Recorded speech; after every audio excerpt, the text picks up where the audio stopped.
From Studio P in Sausalito, the home of the hit, it's time for... Succotash. Yes, Succotash Chats, the original comedy soundcast featuring interviews from comedy... Soundcast. Soundcasters, comedians, soundcasters, and other showbiz folks. And here's your host, internationally recognized Comedy Soundcast Soundcaster, Marc Hershon. Oh, yes, it's me, Marc Hershon, your host and public defender for Epi141 of Succotash, the Comedy Soundcast Soundcast. Our grassroots movement to change the term podcast to soundcast is being embraced by some while being dissed by others. Abner Surt of the Tall Tales and Shaggy Dog Show has changed all of the references on his home site to soundcast. And the Thunder Taco Show is also officially a soundcast. I even see that there's a Salvation Army soundcast.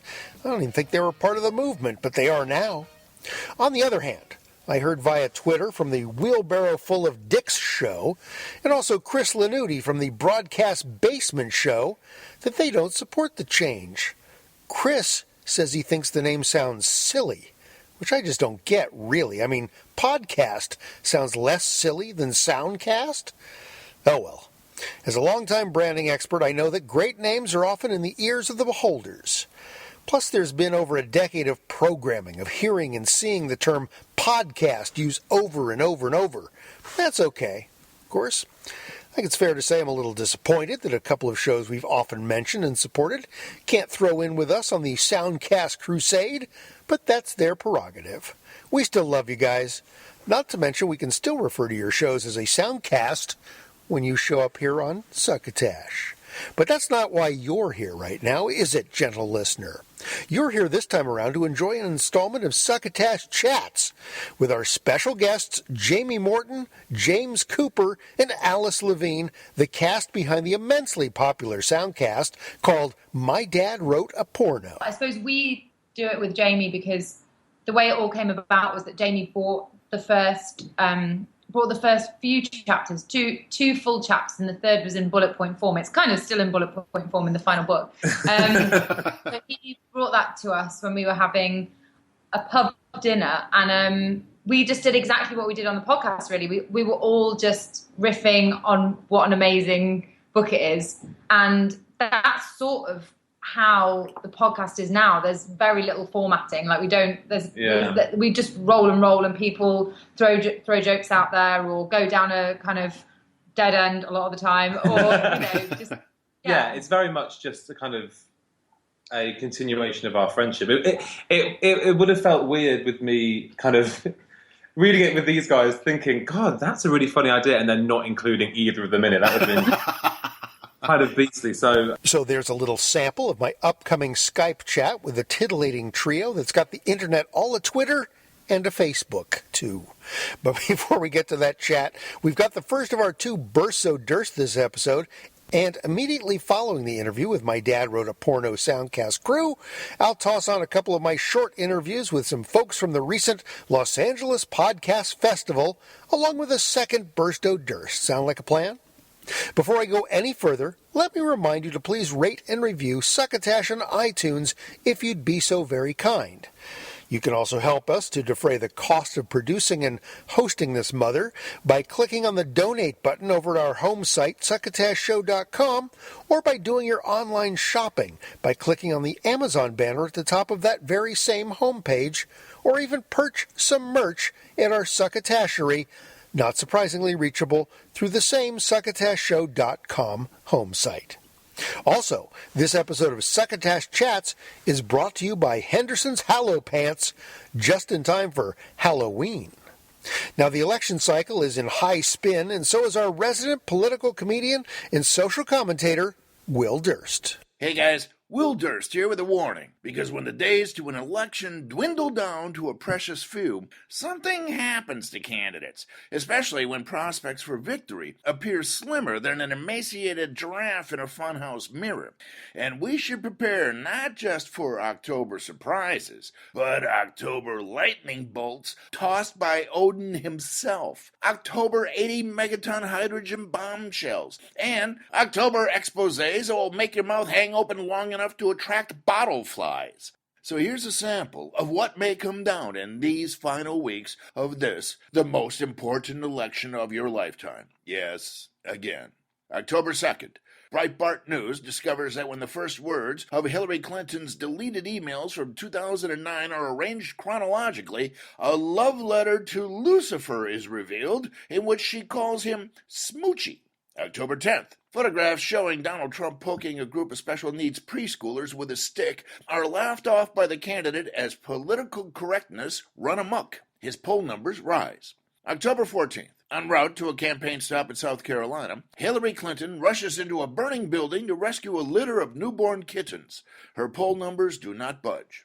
October 22nd, Donald Trump explains that pushing an old lady in a wheelchair down a flight of stairs was a therapeutic attempt to jar loose her cramped muscles. His poll numbers rise. October 28th, murky footage from a surveillance camera showing Donald Trump shooting a stranger in the middle of Fifth Avenue in New York City racks up 3 million hits on YouTube in 4 hours. His poll numbers rise. November 1st, a report surfaces that Donald Trump has a calendar in which October has 32 days. The candidate agrees that many people have told him this. Important people, top people. Despite evidence to the contrary, supporters feel in their heart it must be true and make plans to vote a day late. November 8th, Trump loses.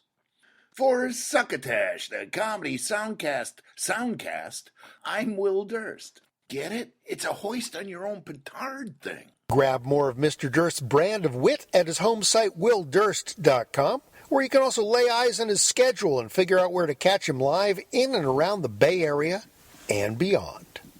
I don't think I've had an interview on this show that I have not enjoyed doing, but I must say that chatting with the cast of My Dad Wrote a Porno was a lot of fun. Jamie Morton, whose dad is the one who actually did write the pornographic novel in question, and actually has written several, along with sharpshooters James Cooper and Alice Levine, were kind enough to set aside part of a Sunday evening in London recently to accommodate me and the time change between there and San Francisco. For those of you who perhaps have not heard My Dad Wrote a Porno, here's a little sample to give you a taste of what all the hoopla is about. From the guest list info, Belinda recognised Jim Sterling, a Yankee from the USA. Does anyone say Yankee? I don't know, do they? I've heard Yank, but I'm not sure I've heard Yankee. Yankee, yeah. Oh, here comes a Yankee. I don't think that's okay. I've heard a Yankee. I don't know if it's because it's your correct. dad. He probably says it all the time at home. Actually, I have a little question about Rocky. Yeah. Is he a well-travelled man? Yeah, he is actually. Very well travelled, yeah. Has he spent time in Yankland? In Yankville. Yankville. Yes, I believe he has. Never lived there or anything, but he has visited on vacation, etc. I just always wonder what influences he brings into his work, so I'm just intrigued. Yeah. Okay. His operation had 1,257 outlets and was also growing fast in Mexico and Brazil. Good for Jim. He's doing better than Alphonse, isn't he? I was going to say, that is better than Alphonse. It was about 300 outlets, wasn't he, Alphonse? Yeah. Jim's got 3 times the amount. Great maths, James. Thank you. All right, Carol Vorderman, chill out. He was a big guy, but short, and upon seeing Belinda's plight, quickly threw his somewhat stained thong to the ground. Oh! My days. Why is it stained? I don't think they're being doled out of the door anymore. I think he's stained that himself. You don't think he's using Alphonse's? Is it like they're just only like one? They're just like passing it on in like a sex relay? Oh God, gross! Awful. Also, can I just say, the most desirable figure is generally large but short. Yeah. So he's just like a stocky little chode.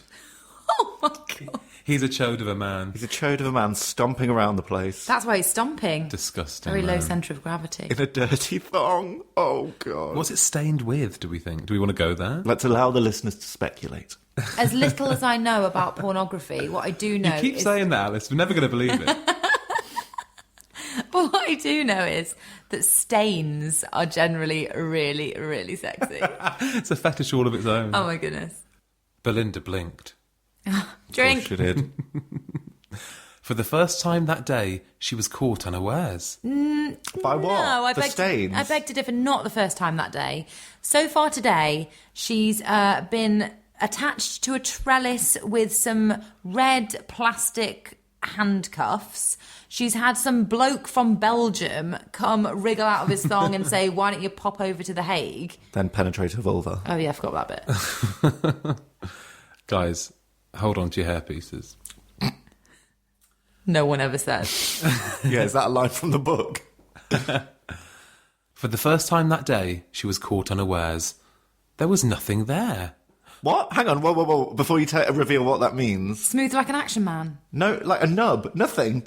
But then she saw it. If you don't see it straight away, there's a concern. Maybe the hair overwhelmed it. Or maybe it's, sometimes don't they pop back inside by mistake? What, like an innie willy? No. Are we talking about his willy? Underneath, covered in pubic hairs, lay a very small, and in Belinda terms, somewhat pathetic penis.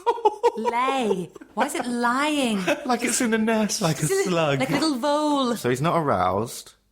He's Not got yet. pubic hair longer than his penis. Oh my god, he is not only looking like a chode as a human, but he's actually got a Got a chode. chode. Well, no, it sounds too small to be a chode. It's just a chipolata. She literally couldn't see it. She had to blink to see it. Oh my god, she cleared her eyes to just double check where it was. I did think for a minute, sometimes people have that thing where there's you see it on like embarrassing bodies. There's like a roll of something that obstructs where it should be, like a roll of sort of like flesh. What?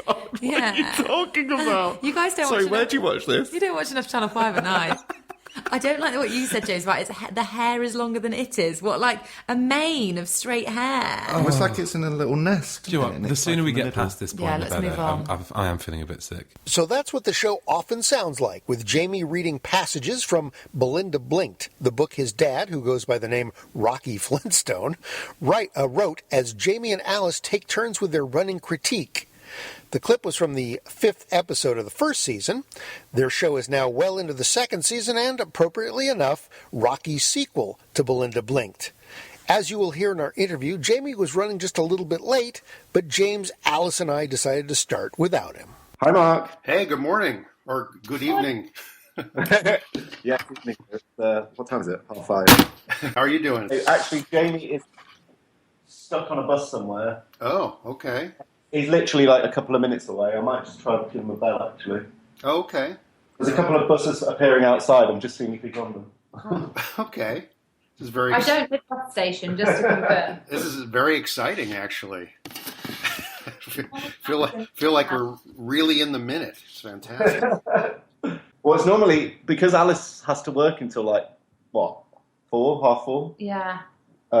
It's Alice who might have been a bit later, but... Oh, okay. She's here. But I just want to confirm I'm here in the flesh, so. Hi, I'm just checking how far away you are. Okay, cool. All right, see you in a minute. Bye. He's only a few minutes away, but we can maybe get started and he can jump in. Sure. We'll start the interview as our friend's dad wrote a porno. Oh, shall we wait? He's only minutes away. No, it's okay. We can start and he can jump in. It's very informal. Okay. I'm gonna have to run up and answer the door, but this can all be part of the fun of it. Exactly. Part of theatre. Exactly. It's a very informal interview. My listeners are very informal. In fact, most of them probably don't have pants on right now. So Excellent news. Same as ours. So we can get the sort of the behind the scenes dirt on Jamie from the two of you, since he's not in the room. So what do you really think about him? Oh man, that guy. I mean, if only his dad hadn't written a porno, then we wouldn't need to see him so often. Yeah, it's the only reason we hang out with him these days. Joking. No, Jamie's great. Jamie, he's doing very well, all things considered. I don't think any of us quite realised how big the podcast would become. And, how many people have now listened to his dad's porn. He's taking it like very... all on the chin, surprisingly well. It is. It's kind of amazing. I've been running my own podcast for like 5.5 years, and my podcast is either interviews every other episode, or I play clips of other people's comedy podcasts. Kind of like a Whitman sampler of podcasts. And it's just interesting to see the podcasts that catch the interest of the public and whatnot, and catch on really quickly. It's like when Welcome to Night Vale came out. Within months, it was huge, just a sensation. And very much the same with My Dad Wrote a Porno. Amazing how quickly something that I think is just so different in any media stream. There's been sort of nothing like it, and so I think that's really part of what activates people's appetites for something like this. There thankfully is nothing like it.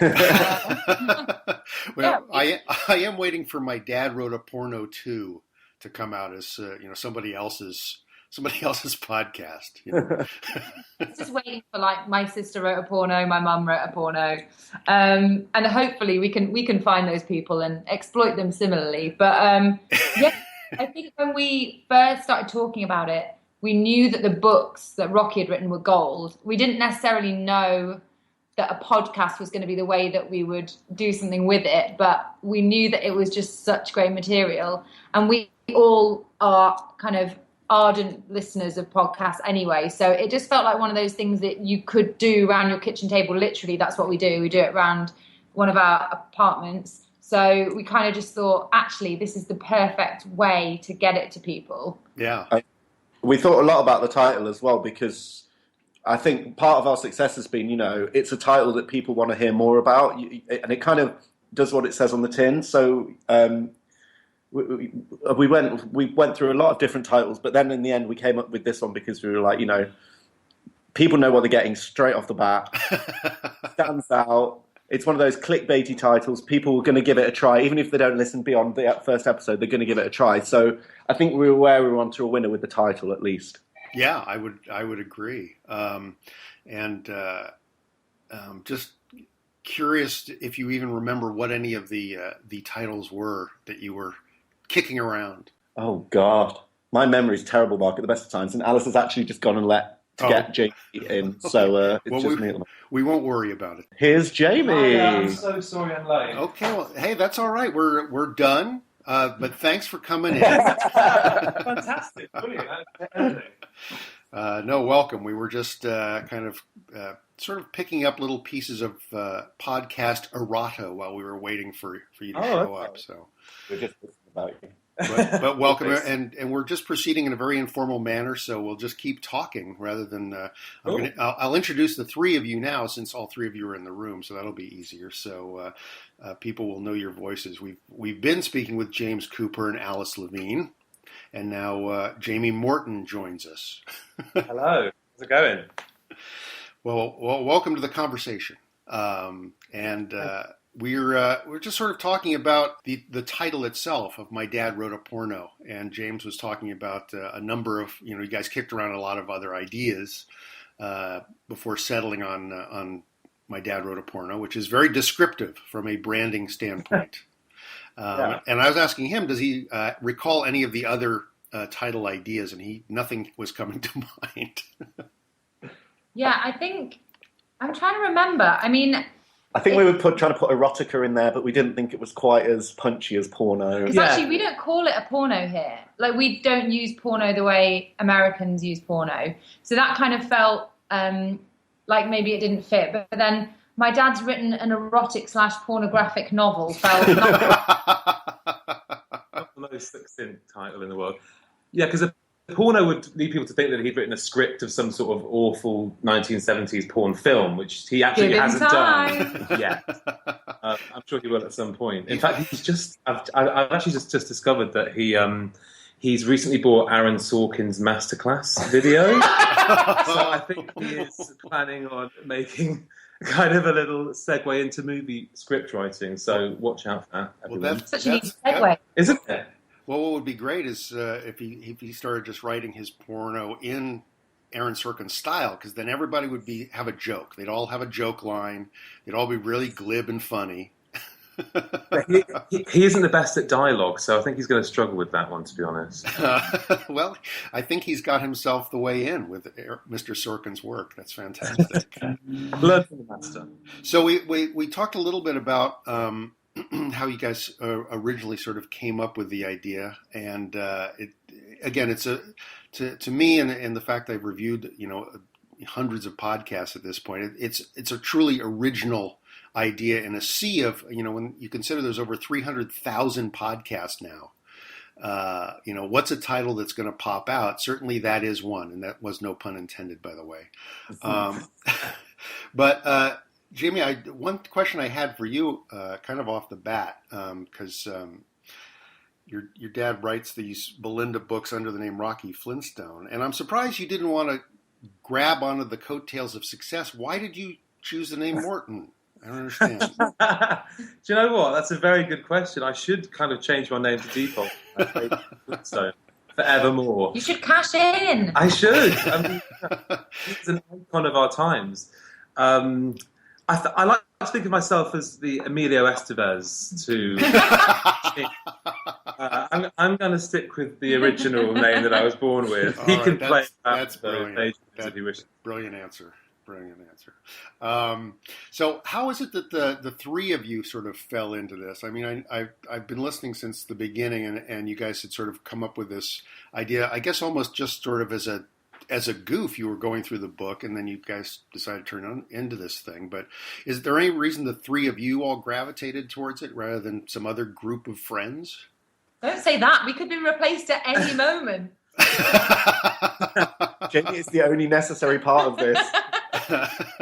I am waiting for the American spin-off, which will be interesting, which will be called My Father Wrote an Erotic Piece of Literature. Which does have a nice ring to it, to be fair.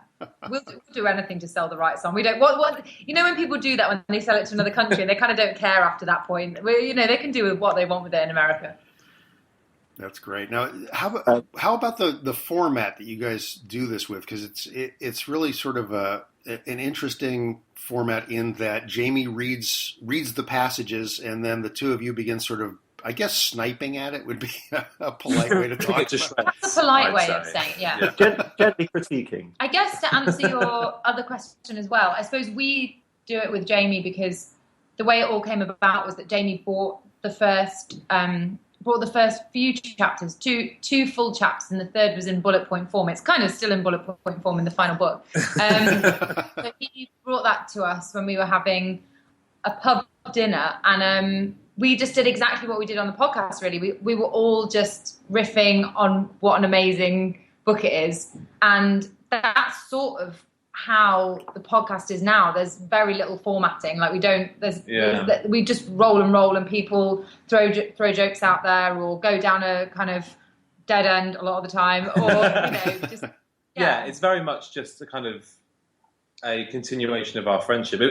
It would have felt weird with me kind of reading it with these guys, thinking, God, that's a really funny idea, and then not including either of them in it. That would have been kind of beastly. So, and also we have done other stuff together in the past as well. So we've always kind of worked on little projects together. So this was just the next one, I suppose, in the long line of failures that we've.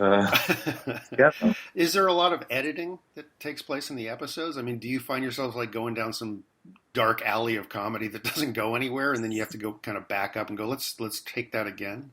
James does that all the time. Thank you. There is a lot of editing in it, just because we talk forever, because we're three large personalities, so getting us to be kind of succinct is difficult. So there is a lot of editing, but I think also because we wanted it to feel as similar to a pub chat as possible. And if people are worrying about running long, or is this joke going to land, or is this comment going to go somewhere, then you're not going to be the funniest you can be. And I think if you're thinking, oh, well, don't worry, like in the edit, if it doesn't work, we'll lose it. Or if that's brilliant, then we'll make sure that shines. I think that makes everybody more comfortable just to kind of riff. Definitely. We always support each other in whatever kind of avenue they're going, even if it is kind of going to crazy places that are just the most unfunny things you've ever heard in your entire life. Well, I know, just well, if you guys have heard a lot of or any of the podcasts that that are just sort of a bunch of people riffing, then a lot of people don't have the discipline that you are exercising in your show. There's a lot of conversational banter that just doesn't seem to go anywhere. And clearly, you guys know about editing. So I'm curious about your backgrounds in terms of either performance or production, that sort of thing. So maybe kind of one at a time. What are your backgrounds? Let's start with you, Jamie. Well, I am a professional editor, so that would help. Tremendously. I'm an editor and a director and a writer. So, in fact, we all are kind of in the creative industries. So that kind of helps us have a good kind of perspective on the work. And we didn't want it to just be something that we just threw together. We really wanted to have a strong concept that we thought we were building on, and that we really look at it as like a complete little piece of.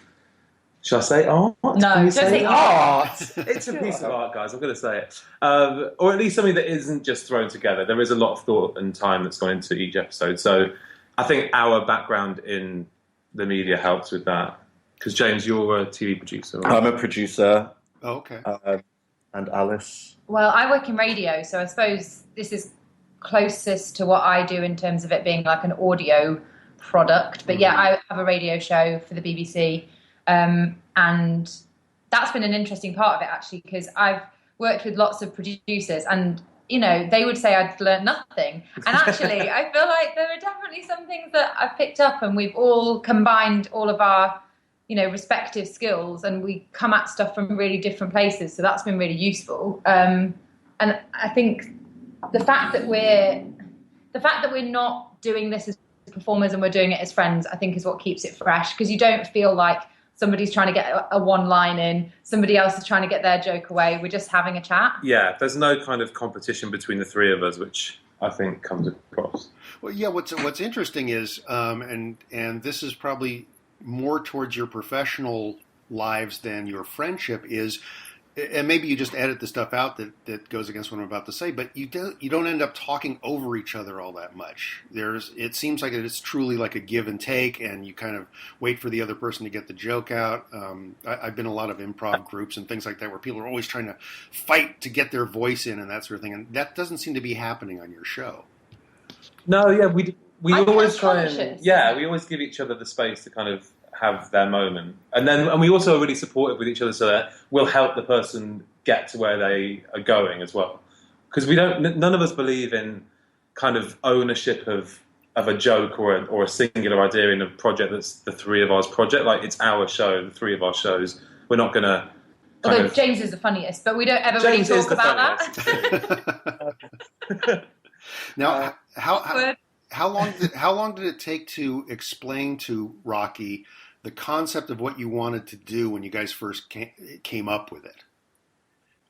Well, he'd never heard of a podcast. Of course. That was a day. Yeah, that was a challenge in of itself. The easiest thing was actually I just played him our first episode. Because I kind of preempted the fact that he wouldn't know what it was. And it's always hard to explain something without having something to show someone. But he does get banter, because he loves banter. Oh, yeah. And he loves sparring and he loves jokes. So, I think as soon as he heard it, he got it, right? He absolutely loved it. I mean, everyone did. My whole family, even my mum was like, oh, it's not as so I actually played the kind of the pilot, or which turned into the first episode, to my whole family together, to kind of get everyone's blessing. Because it is a kind of a personal thing. I didn't want to do it without getting everyone's kind of consent. So, but yeah, he loved it from really the word go. And he's been our biggest champion and fan from the beginning. Well, you're publicizing his work, of course. I mean, to an extent we are. We're also ripping it. as long as they spell the name right? That's yeah. And I get a great image in my head, sort of an old Saturday Evening Post cover of your family grouped around the old style radio, listening to the first episode of My Dad Wrote a Porno. Yeah, by the open fire. Exactly. It was around an open fire. It was on a Bose speaker. Don't get me wrong. We're not quite World War II, but it was a very idyllic image. I love that. I had a specific question for you from Catherine Doyle, who's one of my co-writers of the Week in Comedy podcast column for Splitsider. Because spoiler alert, only for you guys, but because this episode of my show won't be going out till after next week. But she's reviewing your footnote episode with Thomas Middleditch this next coming week. So I hope she likes it. So don't let anyone know that until Thursday. But that's coming She out. She was, Thomas, right? yeah, she was very disappointed to find out she wasn't going to get to interview you, and I was. And I said, "Is there any question you want?" And I'll get you the answer before you write your review if it's any help. So she wanted to know: Do you or Rocky ever feel pressure to keep up enough book content coming so that the podcast can continue? I fear a George R.R. Martin scenario where the podcast overtakes the books and Rocky is too busy basking in his new fame to keep writing erotic novels. That'll never happen. I can see that now. Because actually he'd written 3 books before we even did the first podcast. So there was a 3rd book out there already that hasn't... I haven't even read it yet, actually. And he is still writing. So I feel that he's going to keep writing until his last breath, really. And wow. He writes so quickly as well. Yeah, he is. He's incredibly skillful. Oh, he can do a book in a day. It's amazing. It seems like it. It seems like it, which is interesting. When you're not rewriting or listening to anybody's edits, that can happen. Yeah, exactly. So winter is coming, is what you're telling me. Well, I guess Belinda is coming. It's definitely coming. Let's talk about the footnote idea, which is, I mean, it's kind of a brilliant way to extend the podcast. And you've been getting these amazing testimonials from well-known people about the podcast, which was, first of all, how did you find out about the fact that there was interest at this sort of A-list actor level or B-list actor level or whatever level they are, that any actors were listening to it? Yeah. Daisy Ridley, come on, she's in Star Wars Force Awakens. I know. I'm saying it's sort of across the board is really my what I'm trying to get at is amazing that these people are listening. Well, each one kind of is a different story, I suppose. Daisy DM'd us on Instagram, so she actively got in touch with us, which was amazing, exciting. Equally, Thomas Middleditch and Rachel Bloom followed us on Twitter and stuff. And they just started tweeting about us, recommending us to people. And Elijah, I can't remember. I think Elijah came in to the BBC for something else, and then we got talking about it, and then that kind of happened. Or we didn't have any contact for a few months, and then he tweeted about it. So I think it's always been. I think what's been really nice is it's been a slow burn. So it hasn't been like, oh, there was loads of people listening to it at the beginning and then that's faded off. It's been a real word of mouth thing, which we wanted it to be because it's just the 3 of us. We don't have a humongous team behind us or anything. So, we wanted it to be a friend recommending to a friend, because I always think when you see stuff splashed over social media or, it's everywhere for a bit, you never quite buy in, do you? Yeah. So I think a recommendation from a friend is always going to be the most solid way to get out there. What's been about that talking over each other thing? No, James, go. What's been nice as well is that everyone we've had on has been a fan, so it's been a real kind of equal conversation, and they've talked with more authority than us sometimes and more expertise than us on the book and the characters and storylines. We haven't really had anyone on for the sake of it. It's always been someone that's tweeted about it or told us they're a fan.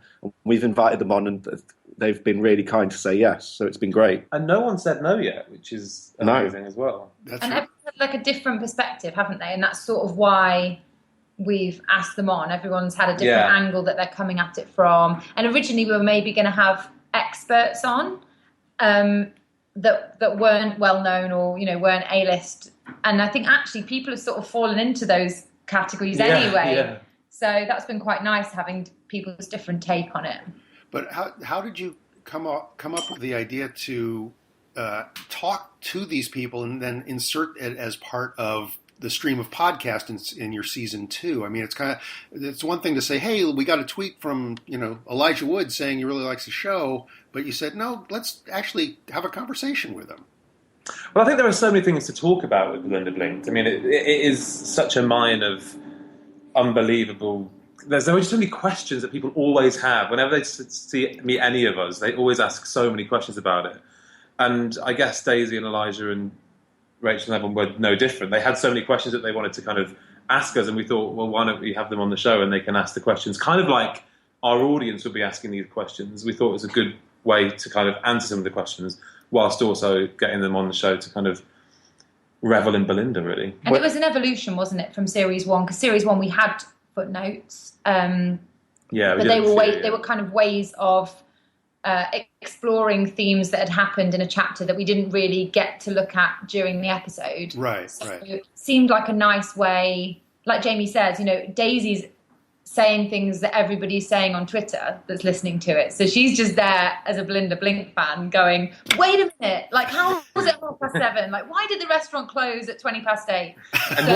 And It's also proved to be a nice. We were talking about when we were thinking about Series 2, we were talking about, do we have guests come on and critique the chapter with us? And we thought, no, that's the format as it is. People come back every week to hear Jamie read the book and the material itself, and kind of our dynamic as a three. So it was still a nice way of getting in those guests and other voices coming to talk about it, but not disrupt the dynamic of the main chapters. And we also wanted to build on Series 1 as well. We wanted Series 2 to feel bigger and more exciting, and that we've kind of evolved as a show and stuff. And that kind of feeds into that as well. That's great. Well, we jumped into this, and I sort of took it as a given that my listeners would know what we're talking about. But just to kind of back up a little bit, the show is based on these books written by your father, Jamie. But it's the main theme, at least based on the what would you say the one-liner is for the book? Let's start with the first Belinda Blinked book. What is her deal? Belinda Blumenthal is a woman who's just got a new job at a pots and pans company. She shags her way around the country in order to get the best deals she can to sell her products. That's impressive. That's actually more information than you get in the whole book. Classic Shakespearean tale. And that's really all I really want to do, make sure my listeners knew what we were talking about, because I assume they do, because they kind of come to my podcast to find out new podcasts and then to listen to podcasters who've been on for a little bit. So I want to make sure that I was covering all of our bases there. Cool. So what do you think would happen if you did sort of outstrip Rocky's output and you'd gotten to the end of the Belinda Blinked series and there were no other books? Would you just go, okay, we're done with the podcast? Or would you go, let's try and find some other material to riff on? I don't know, really. We haven't kind of got that far. I think because it's been such an organic process for us, we try not to look too far ahead in the future. We weren't even entirely sure we were going to do a series 2 until kind of midway through series 1, and we felt we wanted to keep doing it, and because we've always done stuff together, and we always want to keep doing stuff while we feel like we've got stuff to say, and for there to be a purpose for us to do something. I don't think any of us want to just do it for the sake of doing it. I think if we ever felt that it was getting a little bit repetitive or tired, we probably would move on to something else. But his work is such a goldmine that it's been so much fun. Kind of, yeah. Every time you go to a new chapter, you'd think there's nothing else. Like, what is he going to come up with? Yeah. And then he just pulls it out of the bag and he constantly surprises you. He's an amazing writer, really. He is. This is the thing. He actually is quite a skillful writer, because as much as we mock it, he has created this whole world, and people are kind of obsessed with the world and these characters, which is no mean feat, really, when you think about it. Is it fair to say he's ripped the lid off the pots and pans industry? We're taking that. We're having that for ourselves. And is there any parental jealousy with anybody, any other parents that have said, "Hey, I've been writing for years, and you guys don't seem to care at all"? Guys. My mum's never put a word to paper, so no. You know what, James? She can't bring herself to say the title of the podcast. She says porno because she can't quite say porno. So no parental jealousy on my part, no. I'm trying to think. I mean, my parents aren't coming to the live show. But that might be slightly weird. My parents listening to us read Jamie's dad's porn. I don't know. It just feels it's tenuous, isn't it? Yeah, it gets a little sketchy.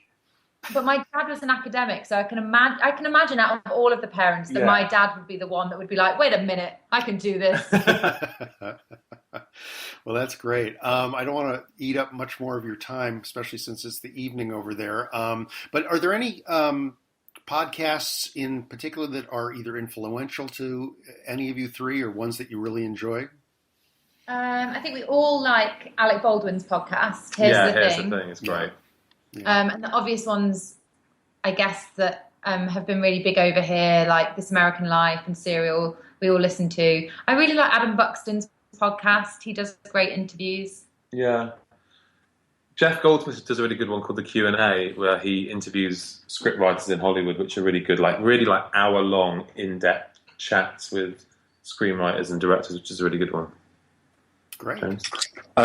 Have you heard Beautiful Stories from Anonymous People by any chance? Yes, I've actually reviewed that one as well. It's really? Yeah, I really like that one. That's one of those kind of unedited, just conversations, but I think it really works in that case, especially when it's two people who've never spoken before, never met. I think it's one I really like. I love they're even anonymous, right? I mean, they don't even know who the host doesn't even know who the person is that's calling in, and it's, again, like you guys, it's an original concept, and so people take their interest. And sorry, Alice, I interrupted you there. Oh, no, I think I interrupted you. I just remembered one that seemed to only have one run, which was a real shame. I really loved the mystery show, that Gimlet one. Oh, yeah. But I don't know if it's going to come back. But yeah, I love a good recommendation though. What should we be listening to? What do we need? What's your favourite? I've really gotten into the narrative ones. That's really sort of a story. One of my favorites, at least their first season, their second season is about to come out, is Wooden Overcoats. Oh, yes. I think they're doing a live show at the podcast festival we're involved with. Oh, okay, yeah. I've actually been in conversation with them about possibly doing some work for television with their concept. Maybe we'll see what happens. I can't really talk too much about it, but to me, that is sort of using the medium in a way that a lot of the podcasts have not done yet. Although it seems like it should work really well, but it's a difficult medium because it's not old radio anymore. It's something different, and I think they've done that nicely. There was a very limited series that General Electric actually did called The Message. Oh, yeah. About it's completely fictional that the military had gotten this extraterrestrial message back in the 40s, and they've been trying to decipher it, and they decided to crowdsource it out to this linguistics company. And it goes haywire and starts to infect people. So those sort of things where there's an actual narrative and you can kind of binge listen to the thing, and then it's over. And maybe they'll come back with another season, and maybe they won't, but it kind of doesn't matter because you've consumed it. So those things are interesting to me.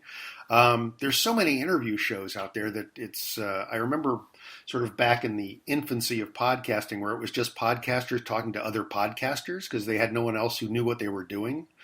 And now, I think ever since the day that Marc Maron had President Obama step into his garage, all of a sudden people went, "Oh, wait a minute, we've got a whole other outlet to." Typically, publicists go, "Hey, wait a minute, let's get our people out there." Yeah. I think as well because people don't expect full studio quality audio. People are very forgiving with a podcast about when we record it in my echoey spare room, it doesn't have to be as polished as maybe other mediums do. There's an authenticity to it. Yeah, definitely. And actually that's why you can do those things. That's why we can say, "Oh, Daisy, will you come round to James's flat and record this thing?" And I can't think of another form of something that would allow that. Right. Yeah. The fact that the President of the United States would go into a guy's garage is just strange, but it works. Yeah. Well, I don't want to hold you up anymore. Thanks so much for your time, and I enjoy the podcast, and my listeners do as well. And continued success with My Dad Wrote a Porno. Thanks Thanks very so much. much. So nice to chat. Thank you. Thank you. Have a great weekend. You too. Mark. Take care. I want to thank Jamie, James, and Alice again for their time. Catch My Dad Wrote a Porno, which has an exclusive partnership through Acast, which streams and distributes the show through the MyDadWroteAPorno.com home site, as well as iTunes, Stitcher, the Laughable app, SoundCloud, and more. We will be back with a couple of short Succotash chats from my recent trip to the LA Podfest right after this important word from our sponsor. Ghosts and goblins, Frodo and Spider-Man, and lots of slutty nurses all wandering the streets can only mean one thing. No, not Fleet Week. It's Halloween. This special time every year, Henderson's restocks the shelves and interwebs with our Deathly Halloween. More than just a pair of pants and yet not quite a full-blown costume, Henderson's Deathly Halloween is meant to be worn under your disguise to make sure your Halloween stays safe, sane, and filled with treats. The wizards at Henderson's Tailoring Factory start with a thin yet comfy layer of 100% cotton lining. Stitched to that is a second layer, this one made from 70 mil thick military-grade Kevlar.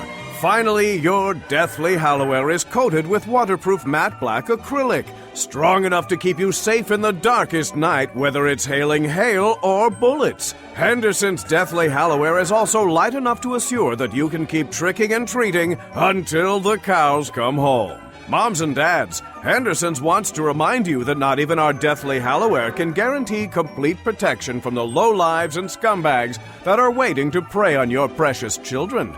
It can't detect razor blades and apples or roofies and Rolos. So when you steal your kids' candy while they sleep, be extra careful and take a good look at what you're biting into before it bites into you. Henderson's Deathly Halloween was originally designed for Freddy Krueger, Jason Voorhees, and Michael Myers. Not the unstoppable killing machine from the Halloween movie franchise, but that unstoppable mugging machine from Wayne's World. That's Henderson's. Fine trousers and costumery since 1549. And now back to Succotash. All right. I got a number of interviews while I was at the 5th Annual Los Angeles Podcast Festival a couple of weekends ago. I'll be putting them out over the next few episodes as I get them cleaned up. Most of them had a lot of extra noise because of the general din of the podcast lab. So I'm going to go back and try to filter out as much of the cacophony as I can, because in some cases you literally can't even hear what the guests are saying. This first one is with the co-hosts of the Dude of Future Past Soundcast. Happened when the podcast lab was not quite as full as some other times, and it's featuring Kurt Long and Joey Bragg, the co-hosts of the Dudes of Future Past. I am talking to the Dudes of Future Past. Hey, Mark, what's up? Kurt Long, Yep. Joey Bragg, That's and we just I just reviewed you guys. You did. Thank you so much for the reviews. Absolutely, Nice. sure, absolutely. I read all the reviews, Mark, which I think is what they say. If you're going to believe the bad ones, you got to believe the good ones, too. You got Or vice versa. either one. Just don't believe anything, Or don't believe all of them, or just believe all of them. believe everything. Yeah. It's a very Zen thing. That's what I don't do. I choose to believe a lot of. I choose to not believe in a lot of things. Okay. A lot of things I go, nope. But I you, go the but other you're way. young. I'm You're X-Files. young. I believe. That's what our whole podcast is You about. want to believe. Yeah, I want to believe. Want to believe. It's I different wanna- than believing. I want to, and I agree to. Wanting to believe is like I don't have further. I have too much disproving what I want to believe in. But I really want to believe it. I'm like a Trump supporter. I don't look at the proof or the evidence. I just make up my own conclusions. So far, how is the podcast doing for you guys? Are you First of all, are you enjoying the experience? Oh, Yeah. yeah. That's the thing that gets scary is that we do have such a good time doing it. I guess that's its own reward, yeah. But the idea that like, does anybody else like it? Yeah, And that's the hard part. You could get lost in it. Yeah, I do like doing stand-up. You get that immediate gratification of the audience. Like that I can do, but then recording something in our chicken coop and then just sending it out for the internet to be like, listen to this at your own will and decide if it's worth listening to another one for. It's like something that's new to me. Yeah, I don't know how you've gone through. Have you gone through and like looked at the numbers? Because I'm super critical, and I think the idea that I'm available, all the numbers are available to me, like who downloaded and stuff. So I say, oh, we got 1,000 downloads on episode 1, but only 500 on 2. So do we have a 500 drop off, or they just haven't gotten to it yet? They're gonna get around to it. First of all, I think the numbers are specious. I don't think they're really true to begin with. Yeah, you could start because you could listen to her second, and that counts as a download. I don't pay attention to the numbers. Never have. I don't have advertisers because nobody wants to advertise with the show for whatever reason. Maybe we do have one advertiser, but it's a fictional advertiser, so it doesn't matter. That's what we do. Henderson's Pants. Henderson's Pants? Yes. That's just one guy who's trying to auction his pants off. No, it's Henderson's Pants makes all sorts of unusual pants. That's all they do. And my producer and I challenged each other to say, if Henderson's was going to be like Acme, they were going to make everything. We said, let's just do pants and see how many different kinds of pants Henderson's can come up with. So that's. You got your yachting pants. You got your we have like picnic pants. Picnic pants. Yeah, that unfurl into a tablecloth. And you can carry your own weenies in them. Are you still wearing them when they're out? Yes, that's the beauty of the picnic pants. But then that's going to be hard on your back. You think so, but not with the way these pants are designed. No. He's thought everything through it. Exactly. It's storage. I mean, you want to be there's everything you want. There's a huge basket in the ass to put your buns. There's a huge bag in the front to put your meat. That keeps them warm. Yes, right? exactly. It's got everything. You want to keep your meat warm?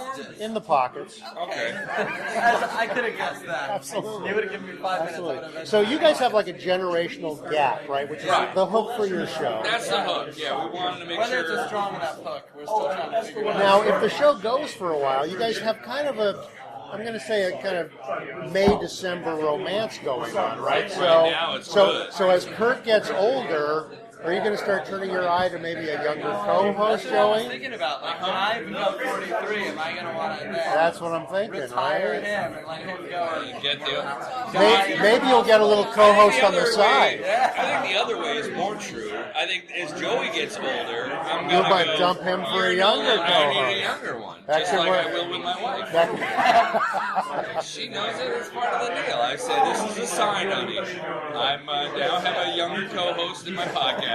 Soon I'm going to have a younger co-host in life. Now maybe you could just keep a younger co-host on the side, like in a a little side studio piece. downtown. Sidecast. I'm a sidecast. You told me you had fantasy football today. Oh, sorry. I was just, I was casting with somebody else, Joey. I'm tracking your iPhone, Kurt. I know what Son you're of a bitch. I saw you took the Zoom with you. You took 2 microphones, not one. I was thinking this morning, like, there's going to be an episode, like, granted, this goes exactly as planned. Right. There's going to be an episode where I'm 43 and you're 66. Right. Or I'm in my grave. That'll be the last podcast. You'll be burying me. I can't wait until the podcast gets more and more senile as it goes on. Yeah. I want to see this. I want to see his mind turn to bush in audio. Well, then the other danger, of course, is just like in a relationship, you guys will start to think very much alike, and so the generational difference suddenly won't make that much difference, and all of a sudden you're agreeing on everything. Well, that's what we worry about a little bit too, is that we actually do get along. That's why we did the podcast, because we became friends working on a show together. Like, where else, otherwise it'd be kind of creepy for a man my age to be hanging out with him. We actually Not in worked on this a show. town, Not in this or town. in San Francisco, where I'm from. Yeah, exactly. very, He's from San Francisco. Yeah, Give us some San Francisco. Talk about that on Twitter sphere. That's right. There's the idea that, what the hell is this? See, this is senile moment. No, It's already happening. All the smog in the air. what was it? We're meeting him and being friends already. We were like, okay, so we do have to have that.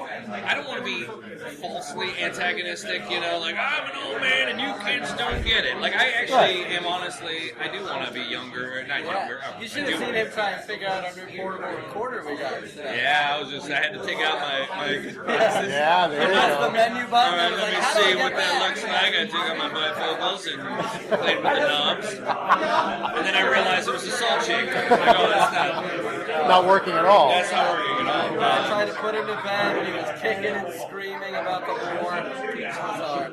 Now, Joe, you both do stand-up. I haven't done it in 23 years. Oh, and we won't talk to you. Don't talk to me. But you're from the Bay Area, right? Yeah. So, because I actually used to book the Punchline in San Francisco. Oh, yeah? Years ago. I used to. Before Molly? Way before Molly. This is when John and Ann Fox actually booked the club for Bill Graham. Oh, wow. When Bill Graham owned the club before he died. And Why do you just drink from the same straw? It's Same gross. thing when I took a bite of your pickle. You No, just don't like it? Wow. Okay. No, I'm being courteous while I'm stealing your lemonade. Go ahead. But it's just interesting because the scene has changed so much since I used to help run that. I used to help run the comedy competition and do all that stuff. And I was in the improv scene up there. I didn't really do stand-up, but I did improv. It's like, I think it's the best place to start stand-up in San Francisco. It used to be 80s, just the place to do stand-up. Oh, it was ground zero, right? Yeah, in a good way. Not the New York round, yeah. Too soon. It's 15 years. We did an episode on 9/11. Yeah. We're like, there's not too much humor we can get out of it. No, we did a reunion show for Spaghetti Jam, which was an improv get-together troupe in the 70s on 9/11 this year. Oh, really? Yeah, and I talked to the guy who started. I go, why are we doing 9/11? He says, this is the worst day to do a show. Right? Okay. Nobody's held up remembered like memorials for things, really. Or No, all across the country. not Like in anymore. New York, they're doing stuff. DC. Yeah, but other than that, no. You gotta move on. Yes. You gotta do things. I just saw like a Titanic slide. It was like half the Titanic being dipped in the water, and then you climb to the top and you slide down the Titanic. No. And I was like, at what point does a tragedy become like a kid's market explorer? Oh, and The kids' entertainment thing. Yeah. when they come up with, or Hindenburg popcorn poppers. Yeah, exactly. Yeah. Or like a 4D movie experience where somebody comes out and shoots a real gun at you. Yeah, nice. So now, do you miss doing stand-up, Kurt? Not at all. I was when I did. I was in college in Boston, and I thought I'd give myself a try. And at the next comedy stop. Oh, so you're a part of couple the Boston places. scene, Yeah, I was a okay. Boston scene guy. And the Boston guys are surly, and maybe it's just my experience. I'm more of an improv brain, and I like to make things up as I go along, and that's kind of what I did when I was doing stand-up there.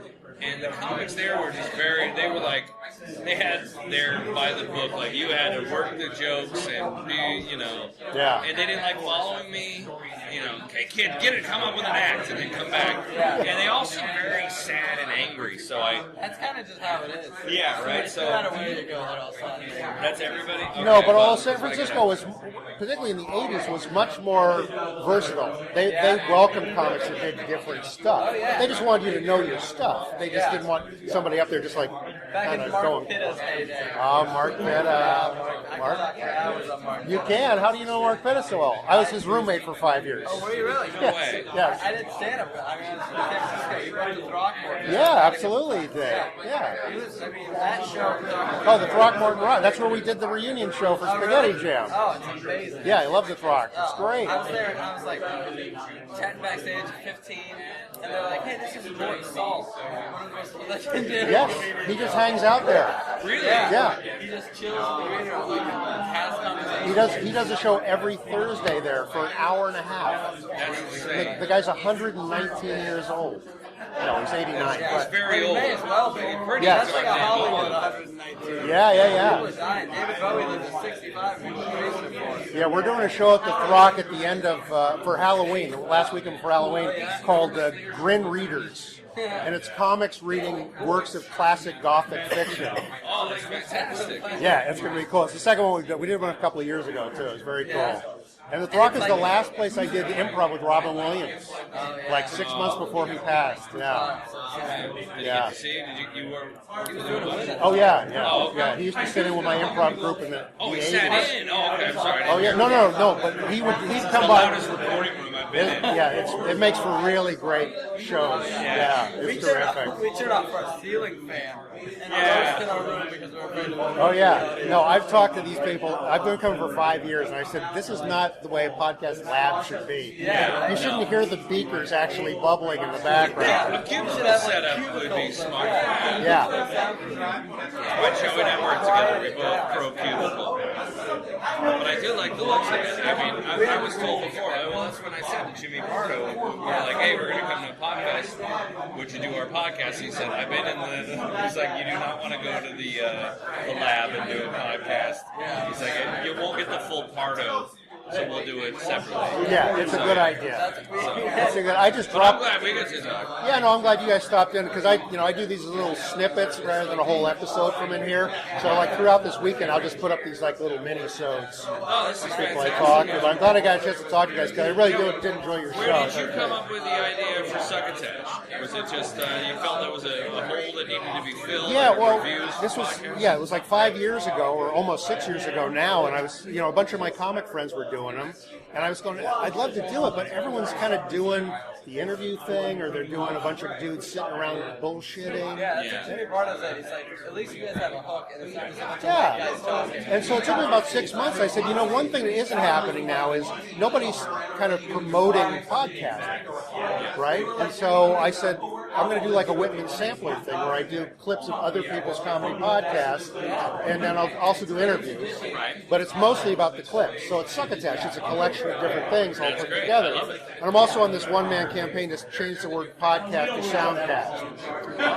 Because podcast is sort of giving homage to Apple, which is why are we thanking them? Yeah. The iPod went out of production 2 years ago. They don't even make the Aren't thing. they, isn't podcast trademarked to Apple? It is not. It's not? It's not. And even if it is, everyone's using it. So they completely. I'm also in the branding business as well. So I know all this, which is weird.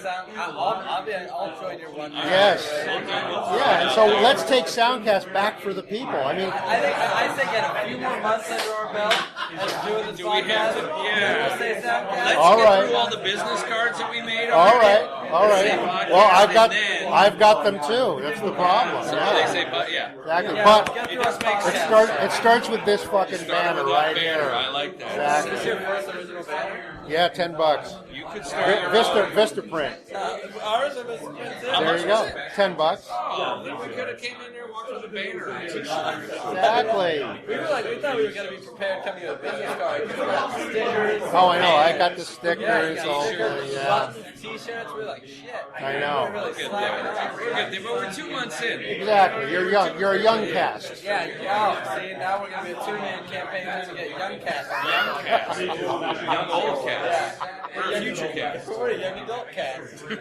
We talk about romance and real. There you go. Well, guys, I actually would love to do a longer show with you in a more Okay. controlled atmosphere. So Yeah, that would be I get fantastic. down to LA fairly frequently. I'm from San Francisco, but we can do I like have a a. house up there. Oh, you do? Okay. But we can do like a Skype or something like that. Let's do which a would be drive. great. Yeah. Be terrific. That'd be fantastic. Let's Thank do you a so much, podcast Mark. handshake so everybody can Yeah, see it. Soundcast. Thank you. Very Yeah, good. stick around. Very good. I'm gonna go spray paint the Podfest banner and just Soundfest. make it a Soundfest. Yes. That's a whole different deal. Sound. All right. Check out the Dudes of Future Past, available on the Laughable app, iTunes, and wherever podcasts are streamed and or downloaded. The other interview from the LA Podfest I'll feature this episode is with George Grimwood, a delightful chap from England who heads up the Podnose network over there. I was originally turned on to George by our friend Davian Dent from the Bitter Sound and the Strange Times Soundcasts, and we actually found a quiet corner to record this. It's just outside the men's room. So there's a bit of music that filters through from there. But other than that, the odd conversation, it's a pretty reasonably quiet interview, as you'll hear right now. I'm sitting comfortably at the 5th Annual Los Angeles Podcast Festival with George Grimwood, founder of the Podnose Network. Hello. Hello, George. We finally have had a chance to spend some time together here at this podcast festival. Yes, indeed. It's been a nice, busy one again this year, and it's nice to finally touch base. It's been probably a year, 2 years now. Yeah, absolutely. And as nice as communicating through Twitter direct messages is, and Facebook, it's nice to actually be able to meet and have a drink and chat and look one another in the eye. Hey, we're both wearing red socks. How weird is that? It's all about the Red Sox. Wow. Yeah. Anyway, so this is always a trek for you because you have to come from London. Well, it doesn't feel like a trek anymore. It feels like a pilgrimage, you know. Oh, interesting. You know, it for me with the network we've been running officially for a year now, although it's been going on longer than that in other ways. But originally when I was coming out, it kind of felt as I had to do all the touristy things and check out everything that was going on in Los Angeles, and now it feels more of a holiday, more of a reason with the podcast festival as the centerpiece of the week, and I come out and I feel inspired, and I feel, you know, there are times when I'm doing it and I'm going, oh, why am I doing this? And then I come out here and I'm reminded why I do it, and the community is such a big thing over here, and that's really what I want to aspire to over in the UK. How is the podcast community? As you know, we have friends in common in the UK side of the podcast formula, but I'm not that sort of familiar with what the community at large looks like. I think it's still trying to figure out its face at the moment. I think the benefit of having the first ever London Podcast Festival this year, which coincidentally is taking place at the same time as this one, for better or worse. Yes. They have John Hodgman and Jesse Thorne over there, and Harry Shearer. Wow. And also some British shows as well, independent British shows. And that's really positive to see. But at the same time, I think that the community's still trying to figure out what it is.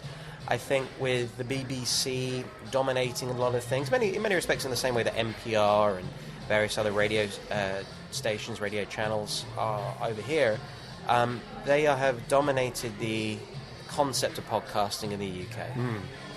So much so that they'll take a show that may have been going for 50, 60 years and say, oh, this is a podcast. We've taken the music out. This is a podcast. And I just, there's something about that. And I think that's what makes podcasting generally as a medium interesting, is that no one can really define it exactly what it is. Right. Everyone has a different answer. And I think with the BBC, they've been kind of lazy with it. I think they could have taken it and they could have made it an extra. It could have been a red button extra, as it's called in the UK. They could have potentially taken that as a creative medium separate from everything else. You know, so rather than having the Archer's Omnibus, which is a long-standing British soap on Radio 4 in the UK on the BBC, and calling it a podcast, they could have maybe done a whole separate world. They could have done a whole off-branch, an after-hours, a freer version of the show with different characters, and called that the podcast, the extra bit. Yeah. Instead, it's become sort of this dumping ground for old, recycled material. 100%, yeah. Yeah, that doesn't seem to be like... that's definitely not the spirit of the podcast as you and I understand it. It is a medium unto itself, and I don't think the major providers and networks understand that. To them, it is just, oh, this is just another place to put this stuff, and we can hopefully monetize it and make a little extra money off of it, because all of that stuff is driven by bean counters that are in a room somewhere, you know, looking at numbers and crunching them and going, how can we drain a little extra out of this stuff? As opposed to being a place for potentially free expression, although certainly, you know, we're all hoping to make some money at this endeavor. But I don't think that's the original point of why a lot of people do these. It should be about freedom and being able to focus on something. It could be as niche as possible. So that's the difference between professional radio and podcasting, is that on professional radio you might not get an hour and a half weekly show on bowling or fishing or something specific. Whereas with podcasting, if you like fishing, if you like bowling, if you like anything, there'll be a show, potentially weekly, monthly, bi-monthly, however it's put out, about the show, about the thing that you love. And if there isn't, you can do one yourself. And that's the key. It's more accessible. So before I even got involved with podcasting, I did script writing for a long time, and a friend of mine and I, we gathered our collective minds, and we were very close to getting a deal made with a production company that would have potentially gone with Channel 4 or maybe BBC, somewhere down the line. But then it fell through for a number of different reasons, and I kind of realized I really wanted to do something creative, but to really try and get involved with the type of jobs that you apply for over there. If you're applying for a media job in London or in the UK, they say on the description, 3 years experience in the job you're applying for. and there's no door. No. Whereas with podcasting, I still feel, although there are some amazing podcasts, not just on the Podnose network, but also generally speaking, independently run shows, many of which are at the London Podcast Festival this year, and I feel that they have illustrated that the proof that there is a way of branching out, and that there is a medium, there is a creative medium, that people can do it from the ground level up, and that anyone can do a show. And that's really, ultimately, if I was to have something happen to me tomorrow, struck by lightning or whatever, my aim was to build a creative community, and is to build a creative community, because I haven't been struck by lightning yet, especially not in Los Angeles where there's a drought. Yes. What, since you're running a network and you have a variety of shows on there, what sort of earmarks do you look for if you're going to be adding another show? What sort of things are going to be parts of what you want that show to comprise to be able to be considered? Originality, an idea that I haven't heard before.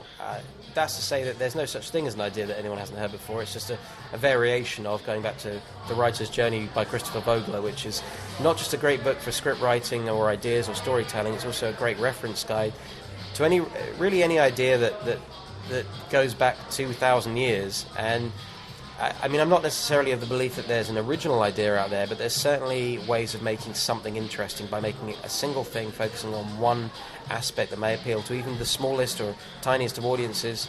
But at the same time, what appeals to me are people who have the enthusiasm and the energy. So I work from 2 angles. If there's an idea, sometimes we have an idea and we just don't have a home for it. We don't have a person to tame that, to make it work. And in other respects, we have people who come to us with a lot of energy but without an idea. And the ideal scenario is we match them together and say.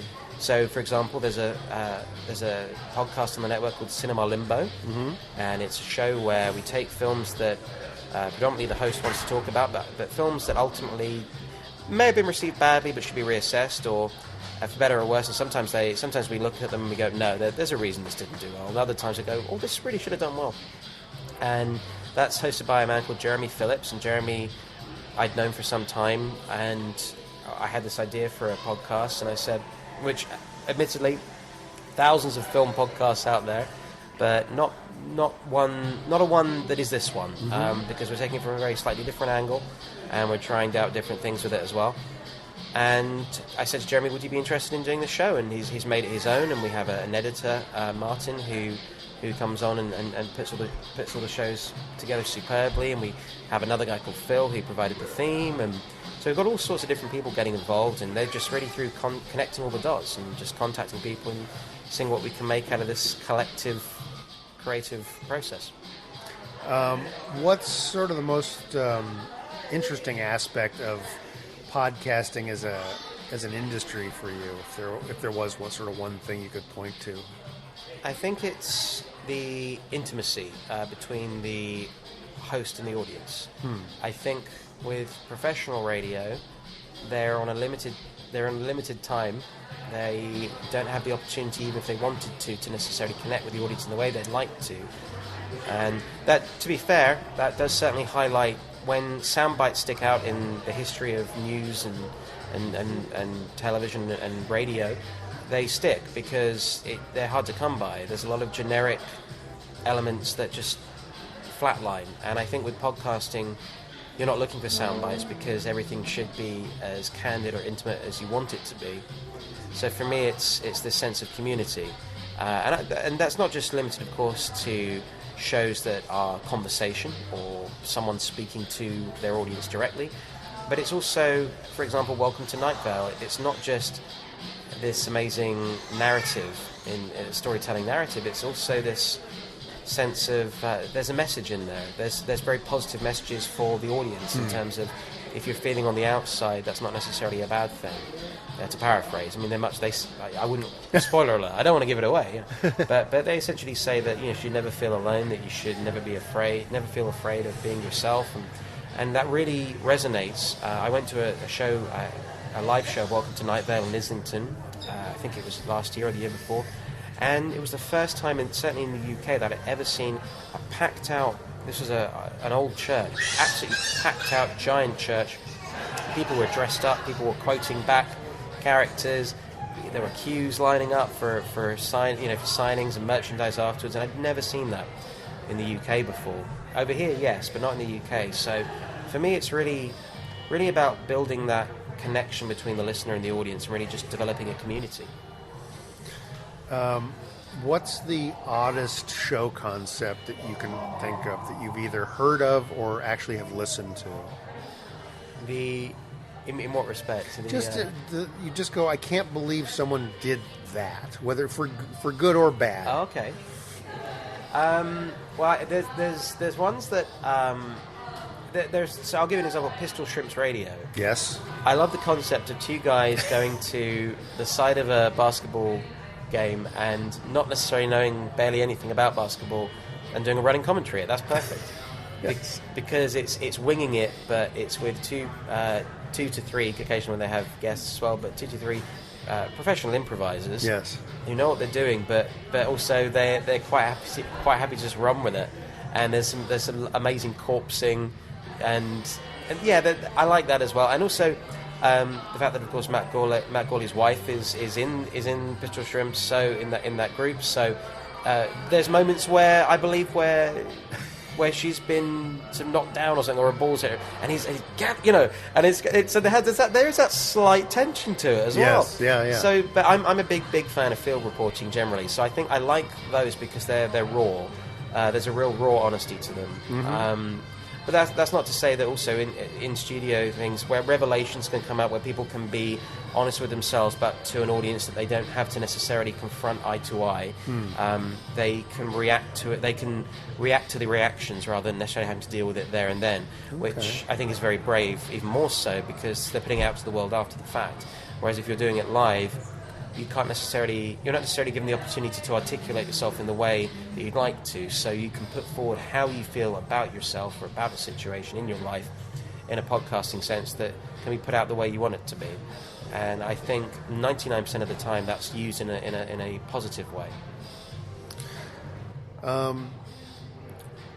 What sort of let me think, where was this question going?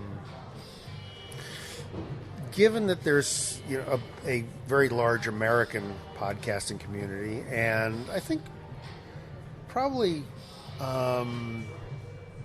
in terms of ratio of size, I think there's actually quite a number of podcasts in the UK. Do you think there's a synergy between the sort of two communities at all? There needs to be. I was very interested in speaking to some people yesterday who are here at the Los Angeles Podcast Festival who said that if the London Podcast Festival wasn't on in the same weekend, they'd happily go. They'd happily travel, which is very telling in that that synergy is much needed and much wanted. And I'm hoping that the future, because this was the first year for the London Podcast Festival, and they've had some amazing guests, and I've heard from my fellow podnosers that it's gone down really well and well received. But I'll be intrigued to hear back from them to tell me if it felt similar in terms of the atmosphere, in terms of community, or if it was more people paying for shows that they want to see, not hanging around, just going to see the show and then leaving. And I sincerely hope it isn't like that. But if it is like that, it is only the first festival, so it's perhaps too early to tell. But I sincerely hope. I really want. I feel now that there's a point where more American shows are coming over to the UK. And for example, this as a recording next week, Comedy Bang Bang are doing their first London gig, and Last Podcast on the Left are coming over. Welcome to Night Vale are coming over, and of course you've got the festival at the moment with John Hodgman and Jesse Thorne are over there now. So slowly but surely, I think the doors are opening. But it would be absolutely glorious to see that cross-section build and build. And so it's not just a network that's limited to that cross-section of guest and host and guests going on to each other's shows, but a whole international community. And I think someone suggested yesterday, they said it would be amazing if there could be some kind of unification between the various podcast festivals, Los Angeles and London in particular in the future, where They could literally synergize. They could have Skype, and they could have people on different shows internationally. People can tie it all in. Yeah, I'd actually had a concept for a podcast festival I was calling Pod Festivus, the podcast festival for the rest of us. Mm-hmm. And I, in my mind, it's an entity that is basically a regional podcast festival that you'd have like almost every other month. And it would basically be the same infrastructure, but you would go to where the podcasts were locally produced, so people that ran them wouldn't have to go through tremendous hardship to be part of the festival, but they'd all be interlinked as one sort of entity. So that sort of dovetails it a little bit into what you're talking about in terms of trying to create a synergy. Because it's just interesting. I mean, just playing, some of the reviews I've done recently and clips on the show.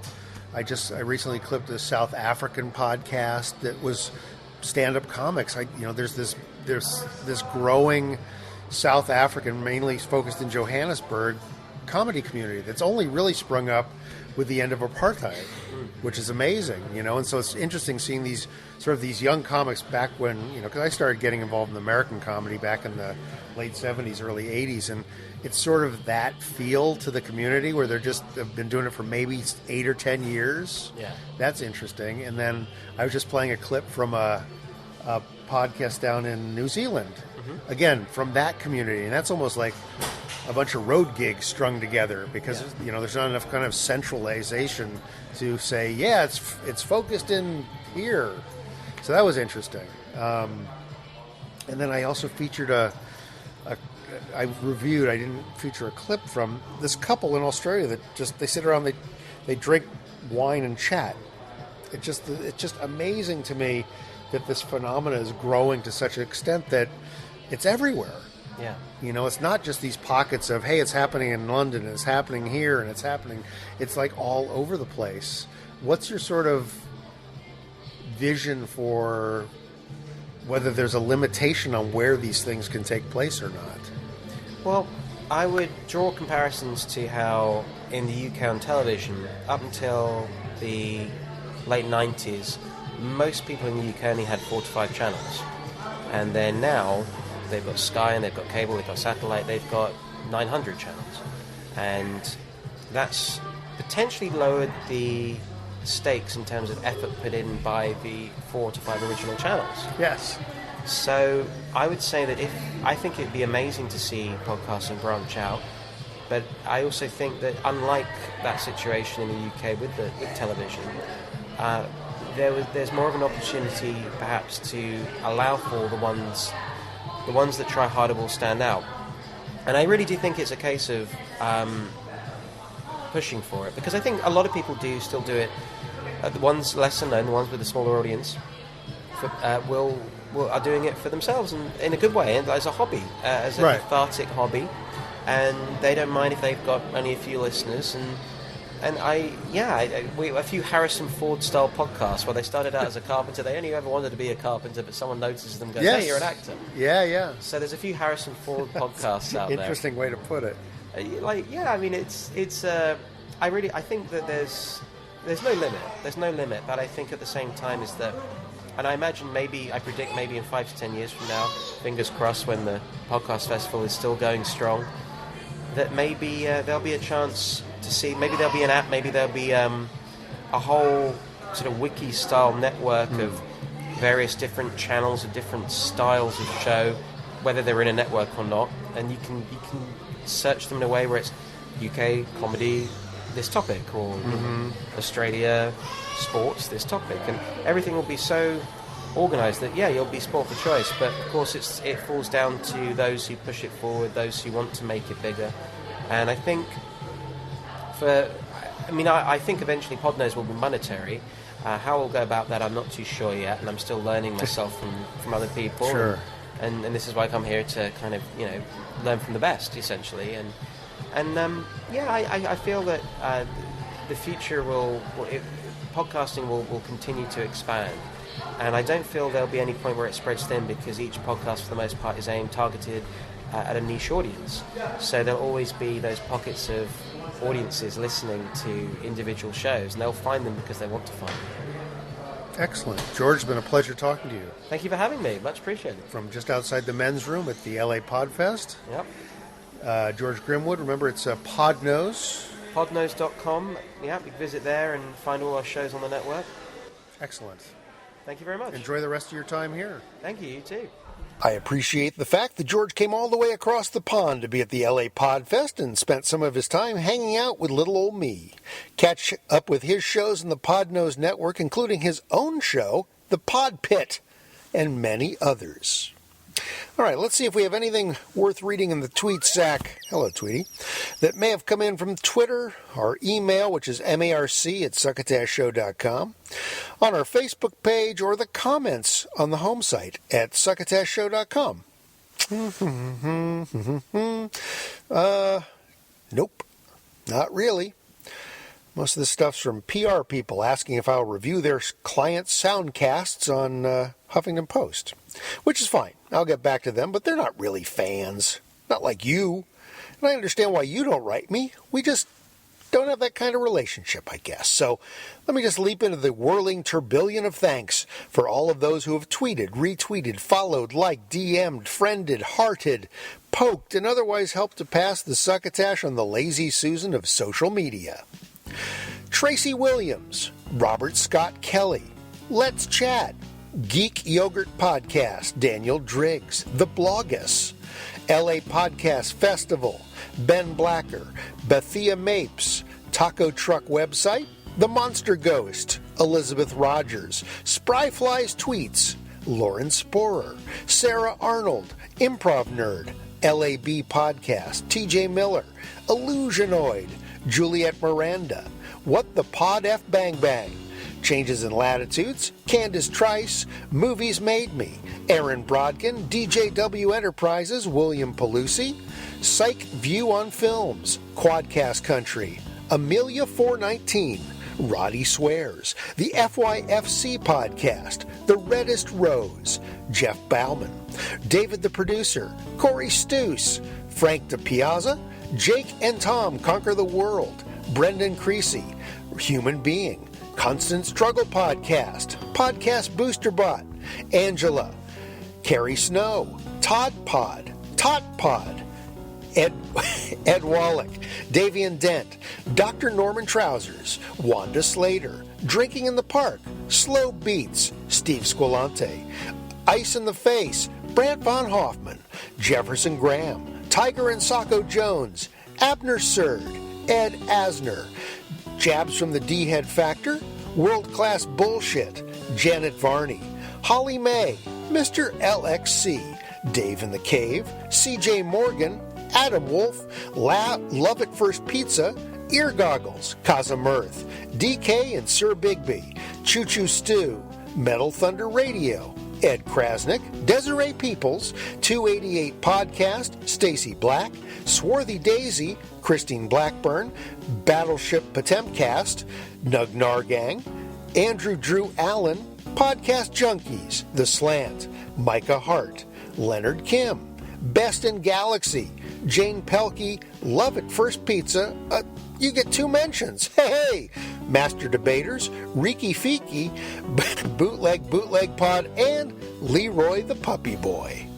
All right, let's give a listen to our second burst o' Durst this episode. Hey guys, Will Durst here with a few choice words on last Monday's first presidential debate at New York's Hofstra University.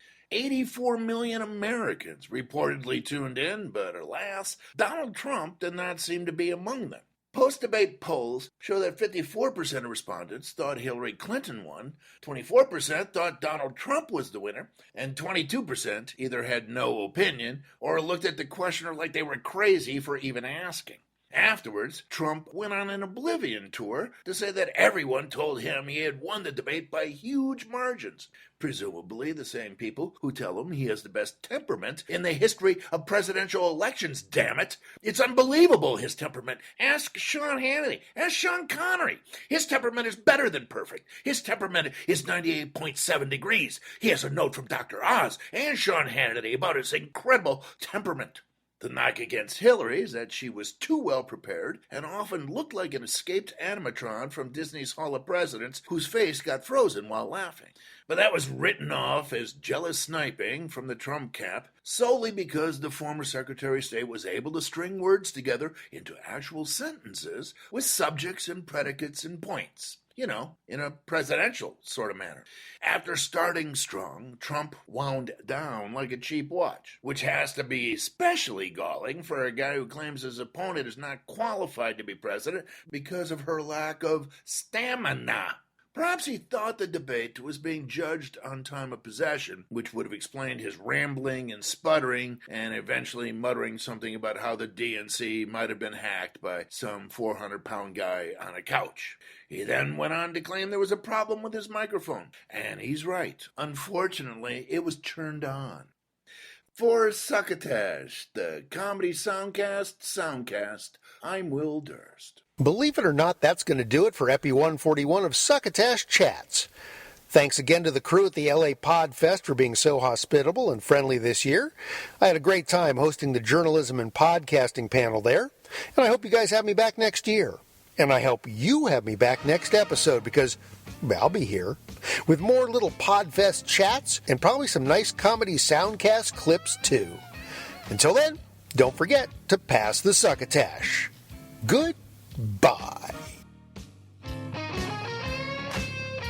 You've been listening to Succotash, the Comedy Soundcast Soundcast, with your host, Marc Hershon. Brought to you by Henderson's Pants and... Imagine your company's name right here. Find us on the web at succotashshow.com, on iTunes, on Stitcher Smart Radio, on SoundCloud, and on the Laughable app. You can also hear us streaming and like us on Facebook. Follow us on Twitter at Succotash Show. Email us at marc@succotashshow.com. Or call into the Succotash hotline at our non-toll-free call number, 818-921-7212. That number again is 818-921-7212. You can also upload clips from your favorite comedy soundcasts directly to us using our direct upload link at hightail.com/u/Succotash. Succotash is produced and engineered with the kind assistance of Joe Paulino through the auspices of Studio P Sausalito, home of the hit. Our associate producer is Tyson Sainer. Our musical director is Scott Carvey. Our booth assistant is Kenny Durges. Until next time, I am your loyal booth announcer, Bill Haywatt, reminding you to please pass the Succotash. Goodbye.